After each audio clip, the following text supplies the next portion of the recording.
मन के पास एक बड़ा प्यारा हथियार है, और जिस दिन तुमने उस हथियार को अपने हाथ में लेकर पलटवार कर दिया, मन खत्म। टालना, कल पर टालना। हाँ हाँ, सुन लिए। ये मन का हथियार है। इसे कहो योग करना है, कहेगा कल। इसे कहो ध्यान करना है, कहेगा कल। इसे कहो पढ़ना है, कहेगा कल। ये नहीं कहता नहीं करेंगे, नहीं करे तो पकड़ में आ जाए। तुम इसकी देखो शातिर बना, ये कहता ही नहीं कि नहीं करना है, कहता करेंगे कल, और कल आता नहीं। जिस कल का तुम इंतजार कर रहे थे वो आज है। तो दुनिया में सबसे बड़ा स्कैम है कल। इसे कहो पार्टी करना है आज, शादी अभी। कुछ चीजों के लिए तुरंत तैयार है, तुरंत, बस अभी करा दो भैया। अगर तुमने इस चीज को रिवर्स कर दिया कि आज पढ़ेंगे कल पार्टी करेंगे, जैसे कि तुमको कल पे टलवाता है ना, तो जिन चीजों को ये तुमको कल पे टाल रहा है, तुम उससे कहते हो कि नहीं आज पढ़ ले 4 घंटा, और इसको तुम छोटे छोटे टारगेट दिया करो। इसकी एक और दूसरी कमी ना बन, ये बड़ा टारगेट बनाता है। कहता कल जो है सुबह 8 बजे से 12 तो कम है, कहेगा सुबह 8 बजे से 7-8 बजे रात तक तो खींच देंगे, पढ़ेंगे नहीं, खींच देंगे। और इतना तुम्हें अंदर से उत्साहित रखेगा कि कल सब तुम्हारा खत्म करवा देगा। और जो सुबह 8 बजे का कहेगा बारिश हो रही, गेहूं फसल खराब हो गई, किसान बेचारे परेशान है। तुम्हारा भोजन बहुत संतुलित होना चाहिए, भोजन पर बड़ी निगाह रखनी चाहिए, धर्म का पालन करना चाहिए। हमारी माता जी कहती कि जब तुम्हारे मैं वीडियो देखती हूं तो मुझको बहुत हंसी आती, बचपन से देखा है ना, लेकिन आज वो चीजें इतना काम आ रही हैं, इतनी कोई डरा नहीं पा रहा है।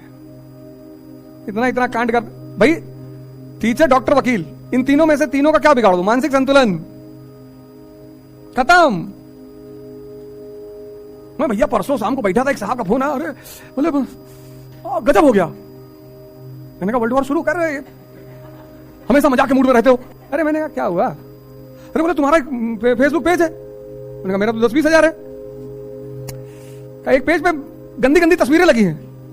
गंदी तस्वीरें? मैं सोचा गोबर का तस्वीर डाल दिए होंगे साले, वही गंदी हुआ। मैंने कहा लिंक भेजा तो देखा नग्न तस्वीरें थी उसमें। मैंने कहा तुम गलत बोले, नग्न तस्वीरें हैं। अरे गंदी नहीं है?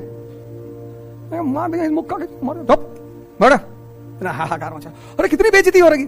मैं कौन सा मुगल फैमिली से हूं कि मेरी इज्जत है? इज्जत भिखमंगों की होती है, गरीबों की। गरीब आदमी क्या कहता है? भैया पैसा नहीं कमाएं लेकिन इज्जत बहुत कमाएं। लुंगी के नीचे कच्छा नहीं पहने हो। कभी जिंदगी में फालतू चीजों के चक्कर में मत पड़ना। अगर तुम जीवन में फालतू की चीजों के चक्कर में पड़े तो तुम गए, तुमको समाज उलझा देगा। मेरी शादी थी यहीं इलाहाबाद में हुई, ससुराल में यही है, इसीलिए यहां टिके रहने का बताया। पर मैं जाता नहीं कभी। और जब मैं जिस दिन 1 मई को शादी हुई थी, आ रही 1 मई, मैं यहां पहुंचा, दाढ़ी बड़ी, टी-शर्ट पहने, जीन्स पहने और वो शूज। तुम्हारे एक सीनियर थे, कहीं भैया तुम्हारी शादी है आज। हमने कहा तो? अरे बोले दाढ़ी वाड़ी तो बढ़वा लो यार। अरे मैंने कहा सर कैसी बातें कर रहे हो, दाढ़ी से शादी होगी? तो यही एक दुकान है आगे, जो खादी आश्रम वाली लाइन नहीं है, सिविल लाइंस में उस तरफ मेन मार्केट जो है सुभाष चौराहा वाली, वहीं पे एक आरिफ भाई दुकान है। तो वो बेचारे उनको बुलाए, कहे पागल वागल हो, बेइज्जती हो जाएगी। कोई बेइज्जती नहीं होगी, मिडिल क्लास की कोई बेइज्जती नहीं होती, तुम चिंता मत किया करो। ये जो शाही वर्ग है ना, ये हम लोग को 2-3 बातों पे डराता है, कहता तुम्हारी इज्जत चली जाएगी। गई है ही नहीं, ये तुमको इन सब चीजों से बांध लेगा, डराएगा तुमको, जेल चले जाओगे। हाँ तो इतने राजनेता जेल गए, किसी की इज्जत गई? मनीष सिसोदिया अंदर, राहुल गांधी जी जाने की तैयारी कर रहे हैं, कह रहे जमानत नहीं ले रहे हैं, जमानत ही नहीं ले रहे हैं। पार्टी परेशान है कि भैया जमानत तो ले, हाई कोर्ट में अपील करो, अपील ही नहीं करेंगे। चुनाव आ गया, वो राहुल जी जेल चले आएंगे, उनकी बहन घूमेगी देश भर में, मेरे भाई को बंद कर दिया। लालू जी इतने दिन अंदर रहे, और हमारे श्रद्धेय भगवान कृष्ण पैदे भाई हुए। ये सब टेंशन मत दिया करो फालतू का। देखो हमारे गांव में, हमारे घरों में, कभी कभी हमारे परिवारों में तुम देखो पैसा नहीं है, लेकिन इस फालतू की चीज के लिए लोग ब्याज पे पैसा लेके काम करते हैं।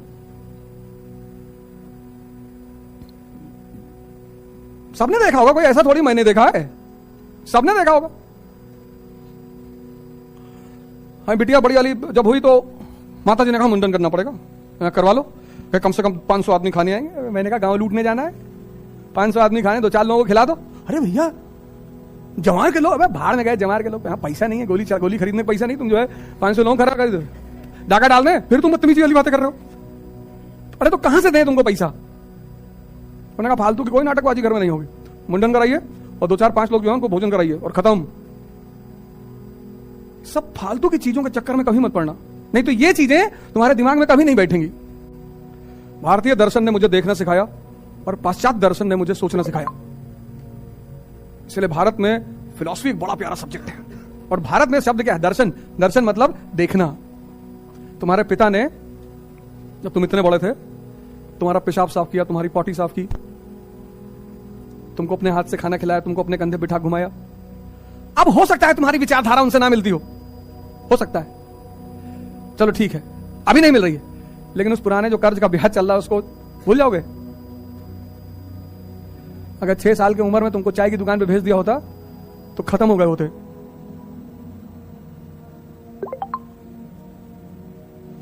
आज मैं लोगों को तो क्या देता हूं, अरे हमारा पापा हमारे ऊपर विचार थोप रहे हैं। कोई बात नहीं, हमारे जमाने में मोबाइल था ही नहीं, कितना बड़ा जनरेशन गैप हो गया है। भाई तुम्हारे भी पिता हमारी उम्र से ज्यादा थोड़े होंगे, हमारी उम्र के ही होंगे। और हम पहली बार जो मोबाइल खरीदे 5110, वो 50 किलो का मोबाइल लिया था, इतना बड़ा मोबाइल था 5110 नोकिया का। वो मारने में ज्यादा काम आता था, मार दी किसी का सर फट गया। ये तो तुम्हारे हाथ में स्मार्टफोन से, तो कितना बड़ा जनरेशन गैप हो गया है। इसलिए जिसको दिखाई नहीं पड़ता ना उसको समझाया नहीं जा सकता। भारत ने एक बहुत अच्छी बात कही कि जो दिखाई पड़े वो ज्ञान, पढ़ना मतलब कुछ नहीं। इसलिए पश्चिम में आज तक बुद्ध नहीं पैदा हुए, पश्चिम में विचारक पैदा हुए। विटगेंस्टाइन, डिकार्ट्स, स्पिनोजा, लाइबनीज, कांट, इमैनुअल। पर आज तक पश्चिम में संत पैदा नहीं हुए। और पश्चिम में फिलॉसफी का मतलब है लव फॉर नॉलेज, ज्ञान के प्रति प्रेम। और भारत में दर्शन का मतलब है जो देखा गया। इसीलिए मैं बार बार तुमसे कहता हूं कि पढ़ के कोई महान नहीं हुआ। सारे साइंटिस्टों के बारे में पढ़ो, देखो मैडम क्यूरी, आइंस्टीन, इनको कहीं से विचार ही तो आया। किसी किताब में थोड़ी। एडिसन की कहानी पढ़ो, जिसने इलेक्ट्रिसिटी वाला जो साइंटिस्ट है, उसके टीचर ने क्या कहा उसकी मां से कि मंद बुद्धि है तुम्हारा लड़का ये।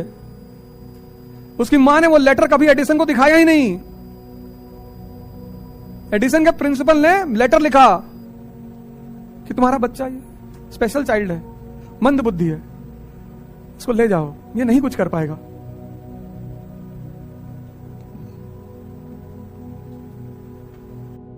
तुम्हारा दिमाग कमजोर नहीं है, तुम्हारा दिमाग खराब है। मेरा भी खराब था।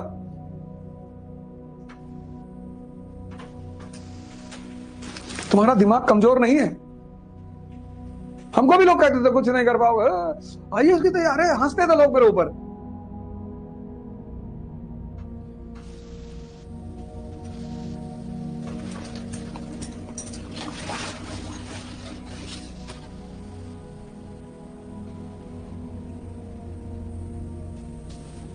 जैसे आज तुम्हारे ऊपर हंसते हैं, ऐसे मेरे ऊपर हंसते थे, कुछ नहीं कर पाओगे।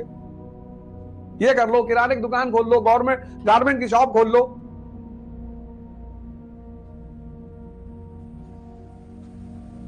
पर मुझे आशा की किरण मिली भारत के संतों में। 1-2 नोट नकली निकल गया 50,000 की गड्डी में, तो सारे गड्डी सारी नोट फाड़ डालोगे?